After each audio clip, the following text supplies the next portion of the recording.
I've talked a lot about bad tropes on this series, usually tropes that are not bad in and of themselves, but their very nature means they attract bad writers, usually just because of fandom dogma. I mean, serialization isn't bad per se, but the perception among stupid people that serialization is inherently superior to episodic storytelling makes it a magnet for bad writers. It's not necessarily a bad thing to be inspired by anime, but if you're a zealous fan, you're prone to emulating the worst parts of the medium. But there is one trope that I firmly believe is a trope that the world would be better off if it vanished completely. A trope for whom I cannot find a single good example of, and any good example you might think of is actually not that trope. And that trope is, the dark side will make you forget. Now, I've talked in the past about how while I don't necessarily have an issue with binary morality as a storytelling concept, and in fact our real world is a lot more binary than a lot of people like to admit, that is only when that binary is related to characters and how they act and behave. When binary is good magic versus evil magic, that is the point where any potential thematic value in binary morality falls apart. It's usually on the basis of enforcing the mantra of the road to hell is paved with good intentions. But that's the problem with proverbs, a lot of them are really stupid when you think about them. Yeah, the road to hell is paved with good intentions, but so is the road to heaven, you stupid Catholic fuck. Binary morality can be interesting because it's usually a political screed, or at the very least influenced by it. Lord of the Rings has binary morality, war and green bad, trees and home good. This message brought to you by a World War I veteran who would really like to go home now. But that all relates to how characters think and behave and the things they believe and why they believe them. Even if those beliefs are as simple as, I think everyone who doesn't look like me should die. And the idea of magic poisoning a person's mind until they forget who they are and why they're fighting just yada yadas over all that because, oh, that's all the lazy foundational work you gotta do and I want to get to the fight scenes now, thinking ahead is for liberals. And let me tell you, when a trope exists entirely out of laziness on the part of the writer, some dickheads will go to extreme lengths to not let go of it. Every time I have this discussion, people point to the Lord of the Rings as an example of the trope done well because everyone wants to use the ring to do good,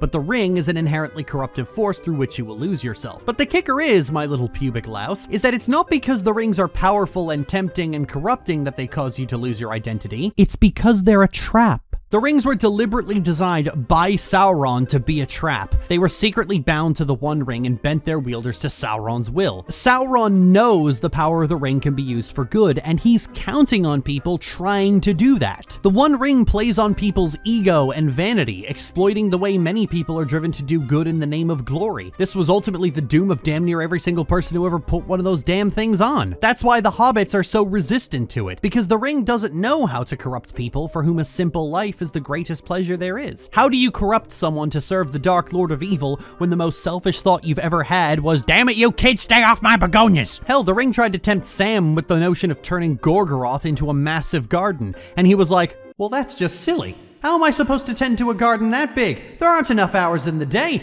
Am I supposed to use servants? If I'm not doing the gardening myself, what's the point? See, this is why all those kings are so silly to take suggestions from jewelry. Follows into a theme in most of Tolkien's work about how it's the people that make good flourish in the world, not grand heroes and kings. Saruman believes that it is only a great power that can hold evil in check. But that is not what I have found. I found it is the small things, everyday deeds of ordinary folk that keeps the darkness at bay. Simple acts of kindness and love.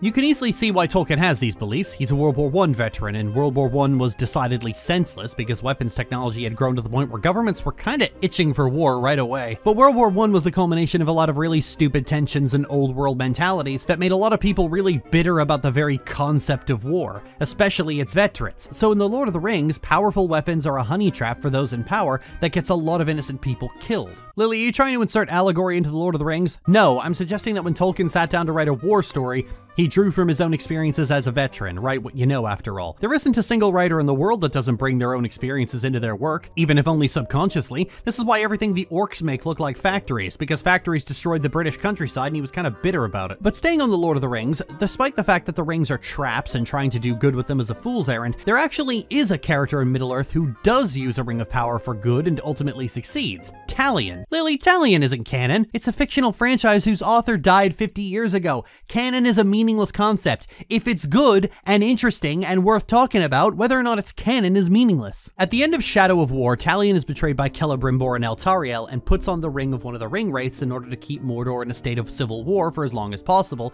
to give the free people time to prepare. He does not do this believing he can resist the ring's corruption. He knows full well that he's going to become a Nazgul eventually, and does it anyway. So he uses the ring for good and succeeds by accepting the risk. And in the end, after it's taken him and he's killed when the One Ring is destroyed, he goes on to a happy afterlife to rejoin his family. For as uninteresting of a character as Talion is, it's a very good twist on what is considered the most set-in-stone trope of Tolkien's work, as Talion's only sacrifice is himself, not innocent people. His corruption was anticipated. He wasn't trying to win, he was just trying to hold Sauron off for as long as possible. You know, kind of like what everyone does at the end of Return of the King, you know, kind of like that.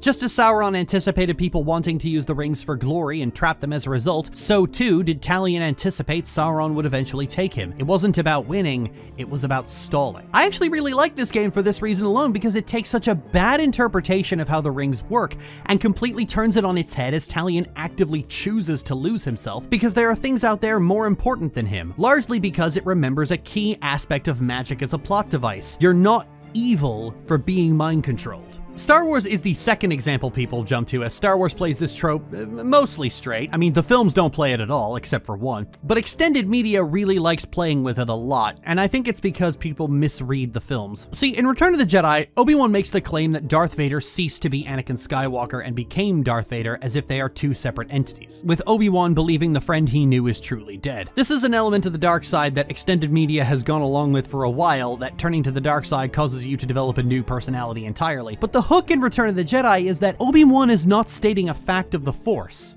He's stating his own subjective belief, a belief he didn't come to entirely on his own. Twisted by the dark side, young Skywalker has become. The boy you trained, gone he is, consumed by Darth Vader. Anakin's gone. I am what remains. You didn't kill Anakin Skywalker.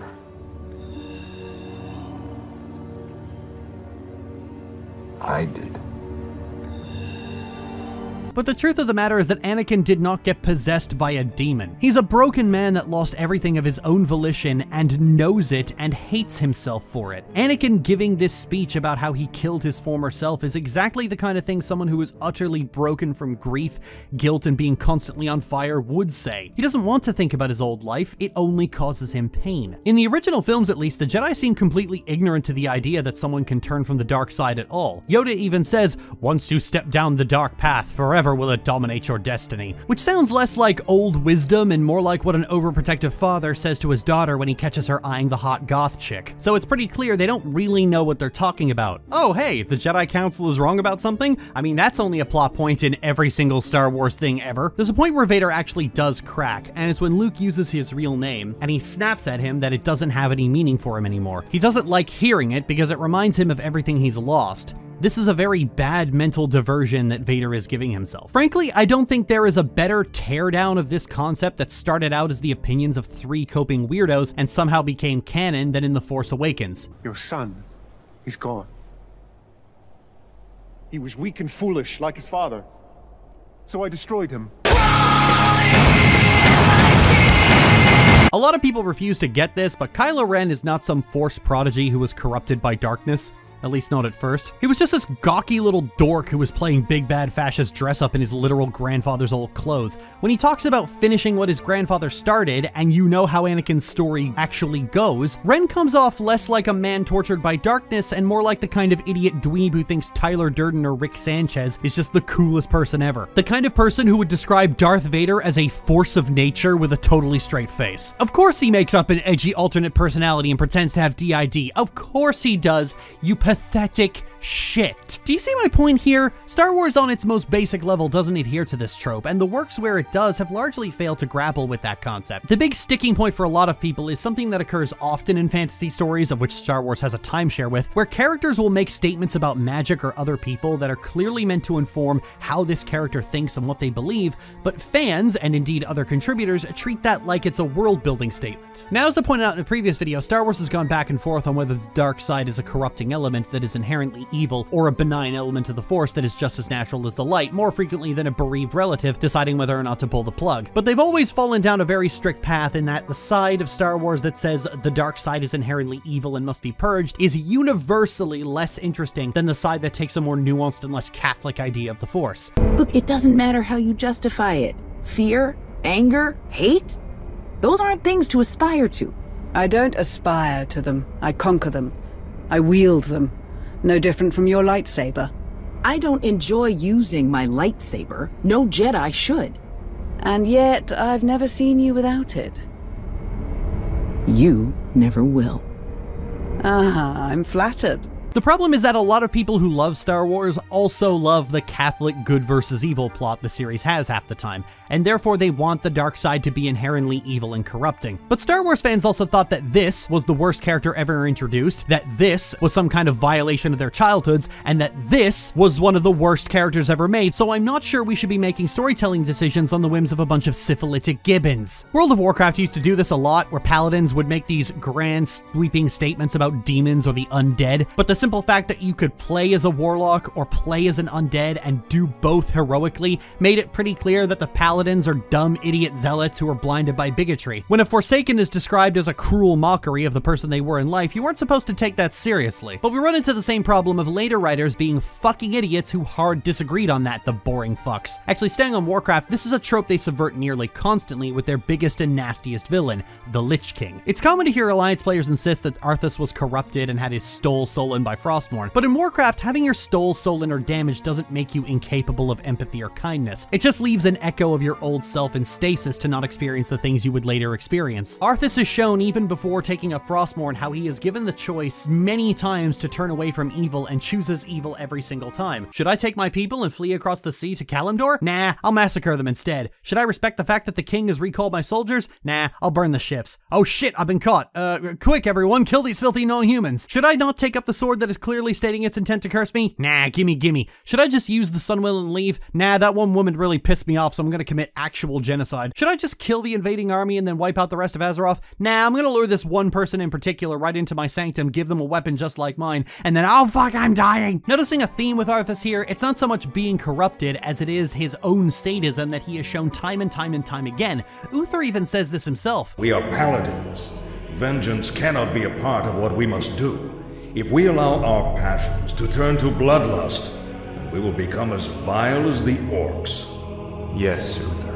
Uther demonstrates here exactly where a paladin can go bad. It's not because they picked up a cursed sword, it's because they become a zealous crusader who viciously hunts down the non-believers. There are paladins like this all over Warcraft lore. So where am I going with this? Well, the problem with using dark magic as a corruptive force is that it inherently takes the character out of the question. You could be the most perfect, goodest paragon of virtue, but if you touch the black evil, you will become a monster. No character arc, no insight into what drove them to evil, it's just the evil made them do it. They went to evil means and forgot what they were originally fighting for. I shouldn't have to tell you why this is boring in every permutation, be it dark magic or violent revolution. In a previous video, I outlined how evil is actually pretty simple. It's greed and cruelty and a desire for power, and this is something people don't like to accept. They look at powerful people who committed atrocities and concluded that the power was what corrupted them. After all, your racist neighbor stockpiling way more weapons than they have arms to wield them isn't on any plane equal to a dictator committing genocide, except he is. The only real difference between those guys is one of them doesn't have the power of the state to do that kind of damage. Power doesn't corrupt. It reveals. If your racist neighbor had the power to genocide all the people he thinks are beneath him, he would. Not because the power went to his head, but because it's what he already wants to do. And that's the part that people don't like to think about. The trope of the dark side will make you forget is part of the collective delusion. To assert a character's fall to evil was for reasons beyond their own control. Either in the case of fandom asserting this to be the case like with Arthas,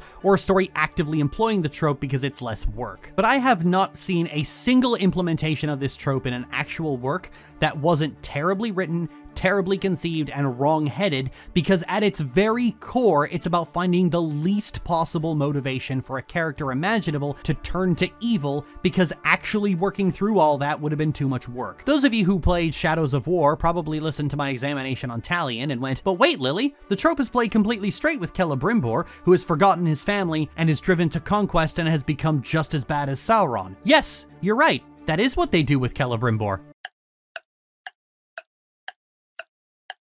and that's why Celebrimbor isn't very interesting. I speak no hyperbole when I say both of these characters were pretty boring, grim, growly men growling grimly for most of the story, and Talion became interesting once he had a new element to his character that made him tragic and pitiful and sad. Celebrimbor started boring and stayed boring specifically because they used the bog standard, he's gone mad with power, he cares for nothing but domination, conquest, and the Palantir. You can point out examples of the trope played straight as much as you like, I will always counter the same way. It is massively less interesting than writing characters for real and not taking the lazy way out. There's also a segment of writers who really like writing stories about how the ends don't justify the means, but because they're big thicky bobos, they have no comprehension of how that concept works, and as such end up exploring neither the ends nor the means, but instead make up a series of contrivances where the means have made someone forget the ends. Gosh, Lily, it's starting to sound like this trope is a lazy shortcut for people who really like certain stories but don't want to put in the effort to actually write one. Exactly, that's exactly what it is. See, while most tropes have a state of being written well and being written poorly, some tropes are the tools in which lazy creators write things poorly. Remember when I was talking about the problem of Hunter being just another angsty white guy with no personality? A lot of people said the usual canned, it works if it's done well, but the problem is that all of this is the end result of not doing something well. It's what happens when you favor white characters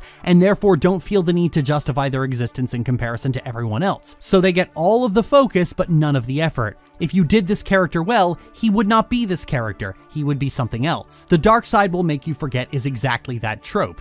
Every example someone can think of where the trope is actually used well does not actually use it and uses real character work instead. The ring wraiths didn't become evil through dark magic, they were trapped, and they were trapped specifically because they already had the failings that made them easy prey. Anakin didn't die and get replaced by Darth Vader, he's a broken man trying to forget his past. Arthas wasn't corrupted by Frostmourne, he was already a maniac waiting to be let out of the cage. Kylo Ren didn't kill Ben Solo was a pathetic little fucking incel. The dark side will make you forget is a creativity void. It is the singularity through which an author has stopped trying. It's the shortcut to avoid having to think about the actual corrupting influences on our life and instead placing the blame on the symptoms. Did I remember to turn the stove off? Yes. Be like me, I remembered to turn the stove off, so you should remember to turn the lazy brain-melting tropes off. That wasn't your most elegant closer, Lil. Yeah, well, shut up.